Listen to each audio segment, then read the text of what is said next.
हमारे विभिन्न ज्ञानवर्धक कार्यक्रम देखने के लिए आप हमें अभी सब्सक्राइब करें, बेल आइकन को प्रेस करें ताकि आप देख सकें हमारा कार्यक्रम सबसे पहले। और अधिक जानकारी के लिए फेसबुक पेज को लाइक करना न भूलें।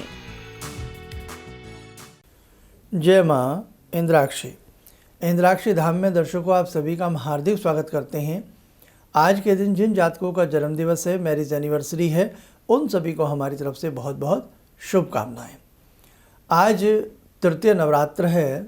भगवती चंद्रघंटा का आज के दिन पूजन किया जाता है। भगवती सभी की मनोकामनाएं पूर्ण करें। साथ ही आज हम बताएंगे दुर्गा कवच से संबंधित कुछ बातें। आइए पहले आज का पंचांग देख लेते हैं। 15 अप्रैल सन 2021 दिन बृहस्पतिवार, चैत्र मास शुक्ल पक्ष संवत 2078, तिथि तृतीया, नक्षत्र कृतिका, राहु काल 1:30 से 3, दिशा सूल दक्षिण दिशा। आज भगवती चंद्रघंटा को हम पूजें। संक्षिप्त शब्दों में भगवती चंद्रघंटा का स्वरूप हम आपको बताते हैं, आप ध्यान करें। नवरात्र के तीसरे दिन माँ भगवती चंद्रघंटा की उपासना का विधान है। इनके मस्तक में घंटे के आकार का अर्धचंद्र है, इसी से इन्हें चंद्रघंटा कहते हैं। इनके शरीर का रंग स्वर्ण की तरह चमकीला है। इनके 10 हाथ हैं। इनके 10 हाथों में खड्ग आदि विभूषित हैं। इनका वाहन सिंह है। इनकी मुद्रा सदैव युद्ध के लिए उद्धत रहने की बनी रहती है। इनके ध्यान पूजन से साधक के सभी प्रकार के शत्रु, अंतः शत्रु एवं बाह्य शत्रु नष्ट हो जाते हैं। भगवती का वास्तव में विशाल स्वरूप है। ये तो बहुत सूक्ष्म सी बातें हैं, हमने माँ के बारे में आपको बताई हैं। लेकिन जब साधक शिशुवत होकर के भगवती की प्रार्थना करता है तो नाना भांति के रहस्य साधक के सामने खुलते चले जाते हैं। बहुत लोगों ने हमसे पूछा है कि जिन्होंने घर में अखंड ज्योत जलाई है, तो अखंड ज्योत में जब हम अखंड ज्योत जलाते हैं, क्या उसके बाद भी हमें दीप जलाने की आवश्यकता है? जी नहीं। आपने अखंड ज्योत घर में जलाई है, अखंड ज्योत के सामने ही अपनी आराधना जो भी आप करते हैं अच्छे से अपनी साधना आराधना आप करते रहें। हाँ, आरती करते समय यदि मन हो तो एक एक्स्ट्रा दीप जलाया जा सकता है। जैसे ओम जय अम्बे, आप आरती करना चाहें, आरती के समय एक्स्ट्रा दीप आप जला सकते हैं, जो सबके आरती देने में काम आता है। ठीक है। अदरवाइज़ आप पूजा के निमित्त अगर अखंड ज्योत आपने अपनी वेदी पर वहाँ प्रज्वलित किया है तो अपने आप में अखंड दीप के सामने किसी दीप की फिर आवश्यकता नहीं होती। आज के दिन भगवती को हम क्या भोग लगाते हैं? जैसे आज तिथि क्या है? तृतीया तिथि है। तो तृतीया तिथि में हम भगवती को दूध का भोग लगाएं। बाद में इस दूध का क्या करें? अगर आप कच्चे दूध का भोग लगाते हैं तो बाद में इसे गर्म करके हम बच्चों में दे सकते हैं, स्वयं प्रसाद के रूप में ले सकते हैं, और गर्म दूध को उसमें हल्की शक्कर मिला करके ठंडा करके भगवती को आप भोग लगा सकते हैं। बाद में भी आप भोग स्वरूप उसे ग्रहण कर सकते हैं। दिन के हिसाब से जैसे आज बृहस्पतिवार है, तो बृहस्पतिवार के दिन हमने कल ही बता दिया था, देसी खंड का भी भगवती को भोग लगाया जाता है। या एक पंथ दो काज हो सकते हैं। दूध में ही थोड़ी देसी खंड मिला दें तो दोनों बातें सार्थक हो जाती हैं। साथ ही अब मैं आपको कल के लिए भी लिखवा देता हूँ, है ना। हालांकि हमने नवरात्र विशेषांक में पूरी तालिका आपको बताई है, वहाँ से भी आप पूरी तालिका ले सकते हैं। अब आइए, कल भगवती माँ कुष्मांडा का स्वरूप रहेगा, चतुर्थ स्वरूप है भगवती का, और कल चतुर्थ नवरात्रा भी रहेगा। अब कल के दिन हम भगवती को क्या भोग लगाएं? चतुर्थी के हिसाब से भगवती को मालपुए का भोग लगाया जाता है। मालपुए का जो भोग होता है ये विघ्नों का विनाश करता है, विघ्न दूर करता है। आज जैसे कि हमने दूध का भोग लगाया, दूध का भोग जो होता है ये दुखों से हमें दूर करता है, यानी कि दुखों की निवृत्ति करता है। कल शुक्रवार भी है, तो शुक्रवार के हिसाब से भी सुन लें। शुक्रवार के हिसाब से हम मिश्री का भोग भगवती को, थोड़ी सी मिश्री, कुज्जा मिश्री हो तो अति सुंदर, कुज्जा मिश्री का भगवती को भोग लगाएं। और भोग की सारी चीज़ें मतलब जैसे सुबह लगाई हैं तो शाम को उठा लें। दूध वगैरह ऐसी चीज़ होती है जो ख़राब होने का भय रहता है, फिर वो किसी काम का नहीं है। तो दूध वगैरह तो जैसे अभी हमने भोग लगाया, पूरा हमने पूजा पाठ कर लिया, आधे घंटे में, 20 मिनट में, 25 मिनट, जो भी हमें समय लगता है, उसके बाद आरती वगैरह के बाद कुछ देर के बाद दूध वगैरह वहाँ से उठा सकते हैं। बाकी जैसे मिश्री का भोग लगाते हैं, कोई फल लगाते हैं, वो शाम तक रखा रहने दें, शाम की आरती वारती करके फिर आप लगा सकते हैं। बहुत लोगों ने ये भी पूछा कि हम दोनों समय भोग लगा सकते हैं। साहब आपकी इच्छा है, आप दोनों समय भी भोग लगा सकते हैं। तो ये बातें तो हुई नवरात्र की। अब कौन से दिन क्या पाठ किया जाता है ये हमने नवरात्र विशेषांक में बता दिया था, आपको मालूम ही होगा।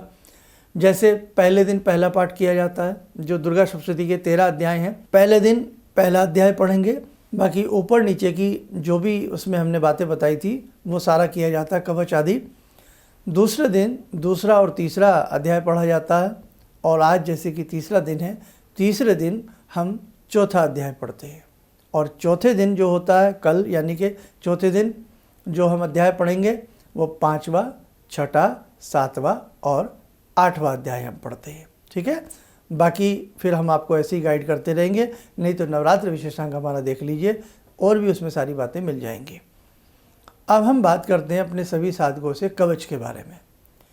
जिन घरों में कहीं ना कहीं शत्रु बाधा हमें तंग करती हो, या ऊपरी बाधा का हमें प्रकोप रहता हो, या जिस घरों में तनाव रहता हो, रोगी व्यक्ति ज़्यादा रहते हों, आज जैसे नवरात्रि ये चल रहे हैं, इन नवरात्रों में दुर्गा कवच का पाठ एक ही आसन पर बैठ कर के हमें 11 बार पढ़ लेना चाहिए।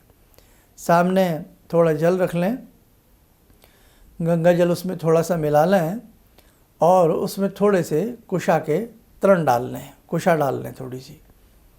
11 पाठ हम कवच के करें, चाहे हम संस्कृत में पढ़ें, चाहे हम हिंदी में पढ़ें। संकल्प पहले ले लें कि हे भगवती, हम बहुत बीमार रहते हैं, या हमारा बच्चा रहता है, या ऐसा है, हे भगवती हमारे घर में बड़े ही कष्ट रहते हैं, या हे भगवती हमें शत्रु बहुत प्रताड़ित करते हैं। कोई भी बात हो, संकल्प ले लें, लेकिन दुर्गा कवच रात्रि में पढ़ें। रात्रि में 12 बजे से पहले 11 बार। जब एक बार आप दुर्गा कवच पढ़ लें, संकल्प पहले ले लिया आपने देसी भाषा में सिंपल तरीके से, जब एक बार दुर्गा कवच पढ़ लें तो जो आपने जल में कुशा डाली है उसे थोड़ा हिला दें। ऐसे ही दोबारा पढ़ें तो फिर हिलाएं, 11 बार पढ़ें तो फिर हिलाएं, और वो कुशा वाला मिश्रित जल जो है, कुशा उसमें से निकाल ली जाए। जो भी रोगी हो वो पी ले, या घर में उसके छींटे मारा जाए। अगर शत्रु बाधा है तो पूरे घर में छींटे मारें, और थोड़ा थोड़ा पी भी सकते हैं। वो व्यक्ति जिसके नाम कोई कोर्ट केस चल रहा हो, या शत्रु जिसे ज़्यादा प्रताड़ित करता हो, ज़्यादा रोगी रहता हो, उसको ये कवच का जल पिलाया भी जा सकता है। अब कवच एक भी दिन पढ़ सकते हैं, 2 भी दिन पढ़ सकते हैं, 3 दिन भी पढ़ सकते हैं, और बाकी के बचे हुए दिनों में भी पढ़ सकते हैं। इन दिनों में कवच पढ़ा हुआ 11 बार बहुत ही महत्वपूर्ण होता है। भगवती की सनिधि चाहते हैं, भगवती का प्रेम चाहते हैं, भगवती को बहुत जल्दी प्रसन्न करना चाहते हैं, तो उसके लिए हम आपको कल कुछ बताएंगे। और बस मैं तो यही कहता हूँ कि बड़े सुंदर दिन चल रहे हैं, बहुत अच्छे से पूजा पाठ करें। भगवती आप सभी की मनोकामनाओं को पूर्ण करेगी। और इन नवरात्रों में आप लोगों की बहुत बड़ी संख्या में जन्म पत्रिका के लिए, वैदिक जन्म पत्रिका के लिए आप बोल रहे हैं। तो जिन जिन की अब वैदिक जन्म पत्रिकाएं बच्चों की बनने के लिए किसी की भी आ रही हैं, तो वो 10-15 दिन के बाद ही हम लोग भेजने का प्रयास करेंगे। यंत्र हमने बता दिए थे, अंबिका यंत्र, श्री यंत्र पुनः निर्माण की तरफ हैं। जिन लोगों के पास श्री यंत्र, अंबिका यंत्र ना हो, जिनकी इच्छा हो कि हम रखें, क्योंकि हमारे संस्थान में भोजपत्र के ऊपर बनाए जाते हैं, तो फिर आप हमारे संस्थान में उसके लिए बात कर सकते हैं। आइए साधकों, समय हो चला ध्यानमाला का। भगवती चंद्र घंटा का ध्यान करें, और ध्यान में कुछ समय के लिए अच्छे से मग्न आप लोग हो जाएं। ॐ सिन्दूरारुणविग्रहां त्रिनयनां माणिक्यमूलस्फुरात् स्तारानायकशेखरं स्मितमुखी भापेन वक्षोरुवां पाणिभ्यामलपूर्णरत्नचषकां रत्नोत्परां बिभ्रति सौम्यां रत्नगटस्थरक्तचरणां ध्यायेत् पराम् अम्बिकां खड्गं चक्रगदेषु चापपरिगान् चूलम्बुसोण्डिं शिरा शङ्खं समदधतीं करे स्त्रीनयनां सर्वाङ्गभूषावृतां नीलासमद्युतिमास्य पाददशकां सेवे महाकालिकां यामास्तो स्वपितैहरो कमलजो हन्तुं मधुं कैटवम् विद्युद्दाम समप्रभां मृगपते स्कन्दस्थितां भीषणां कन्या विहकरवालखेटविलसा धस्ताविरासेवितां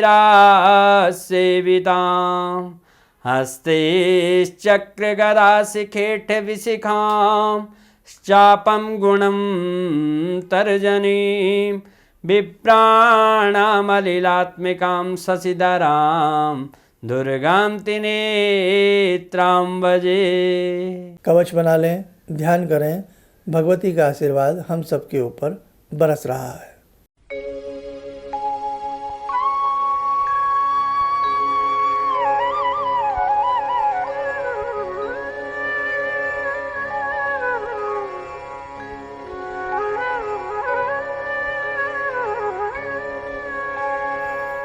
ओम बोलते हुए नेत्र खोलें, सामान्य हो जाए। बहुत लोग व्यक्तिगत रूप से हमसे मिलना चाहते हैं, लेकिन हमने पहले भी आपसे कहा था कि स्थिति जो है वो किस प्रकार से होती जा रही है, ये किसी से छिपा नहीं है। काफ़ी जगह लॉकडाउन की स्थिति बन गई है, इसलिए आप थोड़ा अभी भाई सुरक्षा का ध्यान रखते हुए सब अच्छे से रहें और भगवती का अच्छे से अच्छे सब पूजन करें। किसी के घर में कोई बीमार ना हो, पूरे विश्व का कल्याण हो, इसी विनती के साथ भगवती से प्रार्थना आप लोग प्रतिदिन किया करें। फ़िलहाल जो है हम कॉल अपॉइंटमेंट के माध्यम से अभी मिल रहे हैं। आपकी किसी भी प्रकार की कोई समस्या है, आप हमसे ज्योतिषीय परामर्श लेना चाहते हैं, तो उसके लिए आप चाहे देश विदेश में कहीं भी रहते हैं, आप टेलीफोनिक अपॉइंटमेंट इस समय हमसे प्राप्त कर सकते हैं। उसके लिए आप हमारे संस्थान में सुबह 10 से शाम 6 के बीच संपर्क कर लिया करें। इन्हीं शब्दों के साथ हम अपनी वाणी को विराम करते हैं। जय माँ इंद्राक्षी। ऑर्डर्स मेरे पास लगभग ना के बराबर थे। मेरी फैक्ट्री लग रहा था कि शायद मुझे बंद करनी पड़ेगी, कोई दूसरा बिजनेस करना पड़ेगा। मैंने नाम बहुत कमा लिया, लेकिन पैसा मेरे पास बिल्कुल नहीं। टीवी में एक छोटा सा मंत्र, अभी तंत्र मंत्र की बात हो रही थी, तांत्रिक मंत्र रहा होगा, मैं इतना अनुभवी नहीं हूँ, मैं इतना ज्ञानी नहीं हूँ। मैंने उस मंत्र को पढ़ा, रविवार के दिन उन्होंने पढ़ने के लिए बताया था। मैंने मंत्र पढ़ा, भंवर वीर तू चेला मेरा, खोल दुकान कहा कर मेरा। मैंने उन दानों को बिखेरा और आप यकीन नहीं मानेंगे, मैंने दोपहर के समय में ही मेरे पास फ़ोन आने लगे, ऑर्डर्स। आज की तारीख में मैं इतना परेशान हूँ, इतने ऑर्डर्स हैं मेरे पास, लेकिन आज भी मैं परेशान हूँ क्योंकि मैं उन ऑर्डर्स को एग्जीक्यूट नहीं कर सकता। अभी भी मुझे आपकी ही शरण चाहिए। ऑर्डर्स मेरे पास बहुत हैं। किसी भी समस्या के समाधान के लिए मिले प्रसिद्ध हस्तरेखा एवं वास्तु विशेषज्ञ प्रोफेसर धर्मेंद्र शर्मा जी से। नोट: शिविर में भाग लेने हेतु एवं व्यक्तिगत रूप से मिलने के लिए कॉल करने का समय सुबह 10 बजे से शाम 6 बजे तक। हमारे विभिन्न ज्ञानवर्धक कार्यक्रम देखने के लिए आप हमें अभी सब्सक्राइब करें, बेल आइकन को प्रेस करें ताकि आप देख सकें हमारा कार्यक्रम सबसे पहले। और अधिक जानकारी के लिए फेसबुक पेज को लाइक करना न भूलें।